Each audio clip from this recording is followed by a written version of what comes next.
Jason, good evening. How are you? Wonderful. How are you? All's good in the world? Everything's great. Great, man. Another great day in the great city of St. Catharines, Got Niagara, that right. We have a really great show today. We're going to talk about a really important topic, I think, for a lot of families that struggle with, with disabled members of their family. We're going to get into the Registered Disability Savings Plan, the RDSP. And again, it's really one of the best structures to help save for a secure future for those that are disabled. But, Jason, what is an RDSP? It's really simple. It's a tax-deferred vehicle. It's a savings vehicle. It was introduced by the Canadian government back in 2008. Jim Flaherty, who's passed away, had a disabled child and wanted something in place for that child. So back in 2008, the government put this into play. It's designed to help parents and others save for the long-term financial security of their disabled child.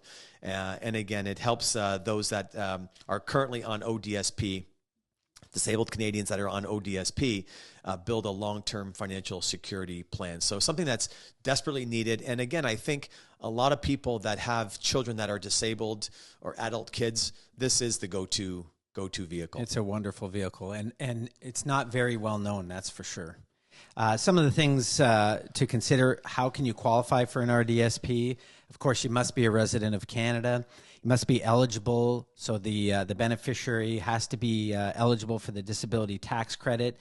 They can't be 60 years and above, so they must be under 60 years old. And of course, similar to an RESP and things like that, they must have a valid social insurance number. Exactly. And opening up an RDSP is pretty simple as well.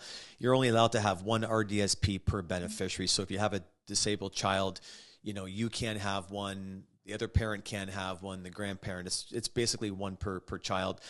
When the beneficiary is not legally able to sign a contract, you can have an authorized person. A parent, in most cases, can sign on behalf of the beneficiary. A qualifying member of the family may establish the RDSP for a beneficiary. And like you mentioned before, it's critical that you've got the social insurance number of that disabled individual to set up the account. And again, we do the accounts here at Capital Wealth. A few of the institutions out there do it as well. So it's not as recognizable as doing a tax-free savings account or an RSP or things like that. But it is a great tool. Great vehicle, exactly. Some of the rules around the contributions: the maximum lifetime contribution is $200,000 per beneficiary. There's no annual limit, so you can put a one-time lump sum in if you want. The contributions are not tax deductible. But again, similar to the RESP vehicle, the earnings on the contributions, they grow tax-free while inside the plan. And the contributions must end in the year that the beneficiary reaches age 59. So exactly. Again, it's a long-term process, but by age 59, they have to start winding it down. Yep, and we've had a number of clients. We had our first client, again, I think we have about 4 or 5 clients in total that have the RDSP, and it was interesting. I had a client 10, 12 years ago come in, and the family came in and put a plan in place for their brother, and he just he's turning 60 this year, so he's right.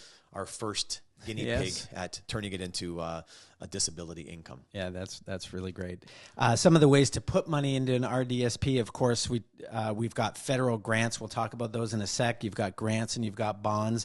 Obviously, the account holder, whoever is owning this RDSP, can contribute. You can also have family members, you can have corporations, you can have friends contribute to this plan. They do have to get written authorization by the actual account holder, so it's a little bit different. You can transfer RESP or RSPs or RIFs, and you can also transfer some RESPs and income from RESPs into the so there's disability plan. There's a number of ways to fund this type of vehicle. So the government does help on this. There are some grants and bonds that are given to the individual. So what happens right now is the federal government offers the Canada Disability Savings Grant, and they offer a savings bond as well. So once the plans are in force, as you put money into it, there's a grant. The bonds are gifted regardless of putting money into it. The RDSP, again, is you're able to get grants and bonds until December 31st in the year the beneficiary turns 49. So if you have a 30-year-old child, the grants and the bonds can continue up until almost age 50. There again, if you started at 47, you only have 2 or 3 years to get those grants and the bonds. What happens right now, there's a matching formula with the grants up to 300%. So again, there's some family income rules around it. You put in $1,000. The grants could be matched up to 300%.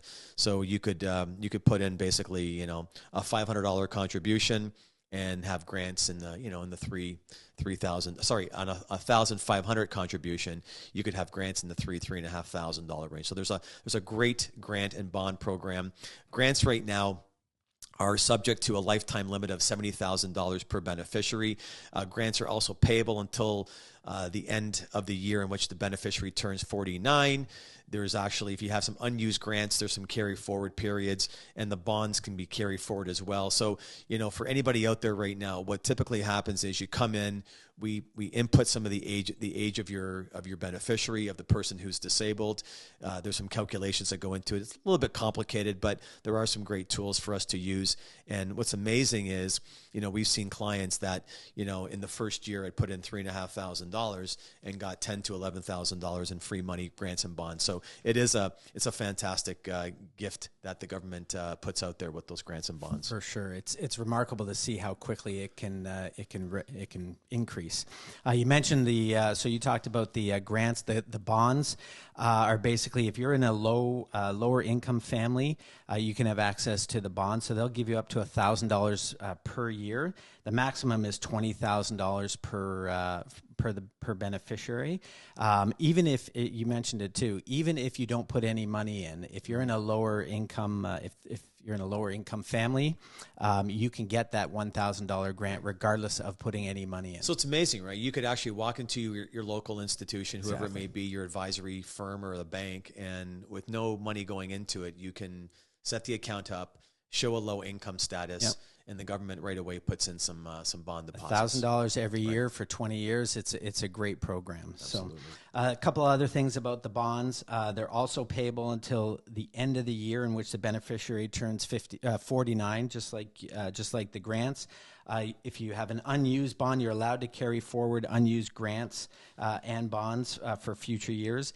But the carry forward is a maximum period of 10 years. Right. So, and speaking of that 10-year, there is a provision in this. It is supposed to be a long-term savings plan for the child. If you pull the money out, if you've received a grant or a bond within 10 years, then you're going to have to pay some of it back. So you've got to be careful. Yeah, on that. So it's really important that this is not a deposit account where you, in 3 years, call us up and take it out. It's a put it in, forget about it. And that's why what happens is that the final contribution, Jason, goes to 49. The government makes you hold it for 10 years before income comes out, so there is no clawback. When it comes to the investment options, you've got a full range of options. You can have it in cash, you can have it in stocks, you can have it in bonds, GICs, mutual funds. So basically, the whole, most investment options out there are open to this type of a plan. Also, too, when it comes to putting money into your RDSP, you're allowed. Now, if you're a Canadian right now on ODSP, you've got to watch how your money is allocated. But right now, you can put $200,000 into an RDSP. You can have up to $100,000 into a life insurance company segregated fund. You can have up to $40,000 in a bank account or a tax-free account. And of course, there's the Henson Trust. So if you're an individual with a child and you want to create an abundance of wealth, there are multiple vehicles out there to fund it. And again, you got to make sure that these numbers you don't go over. Otherwise, you're potentially going to affect your ODSP payment. Exactly, and that was the whole point of doing this RDSP plan. How do you take your money out? So there's two ways to withdraw the RDSP money. Two types of payments. One is called the Lifetime Disability Assistant Payment, and the other is the Disability Assistant Payment. Right. So disability assistant payment Pretty straightforward. It's just a lump sum. Whenever you need the money, you can always access it for the beneficiary or to the beneficiary's estate. The lifetime disability assistance payment is a reoccurring annual payment. So when the beneficiary turns 60, payments are determined by a formula. So it acts like a pension. So it's a systematic withdrawal for the beneficiary. Exactly, and really the impact on social assistance benefits. Again, from an RDSP, there is no impact on the on old age. There's no impact on your guaranteed income supplement.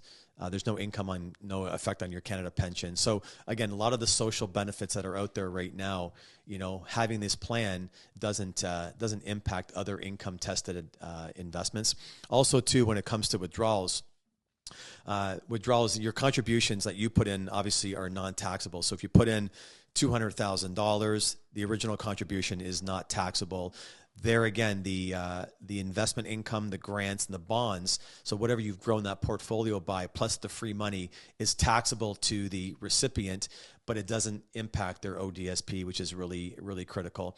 And also, too, it's the case on tax-deferred transfers in. So you've got to be careful. So money coming in, depending on where the money comes from, some of the money is non-taxable and some of the money is taxable. But again, the big thing is you don't want to be losing your ODSP when you're on that payment right now, and this plan will protect that. Exactly. One question we get quite often: what happens if the beneficiary dies or is no longer disabled? If they're no longer disabled, the RDSP collapses. So all the proceeds are paid to the beneficiary. If the beneficiary passes away, all the RDSP proceeds are paid directly to the beneficiary's estate or the estate's beneficiaries, respectively. The proceeds are subject to grant and bond repayments, as we talked a little bit about earlier. The original contribution, so all the money that you've put in, is non-taxable. The grants and the bonds, the investment income, is going to be taxed to the beneficiary or his or her estate. And if the beneficiary dies without a will, it's a whole other ball game. The proceeds are distributed according to the laws of the province. Of intestate, right? Yeah, so exactly. The point out there we want to make is the RDSP, the Registered Disability Savings Plan, is one of the best tools this country's ever produced. We want to thank Jim Flaherty for that, the late Jim Flaherty. But again, if you're out there right now and you've got a disabled child, I'm hoping you already have it. This is just a refresher. If you don't have a plan like this, feel free to reach out to us here at Capital Wealth. We're more than happy to share some time and talk this through, because it's a bit of a complicated procedure. You need to have some good advice in here. And then again, too, when it comes to the investment options, depending on the timeline of, is my child 20 or is my child 40? You want to make sure that you have appropriate growth. Jason Pollock, again, thanks for coming in to do the podcast. Always really appreciate good. it. Appreciate it. Have a great evening.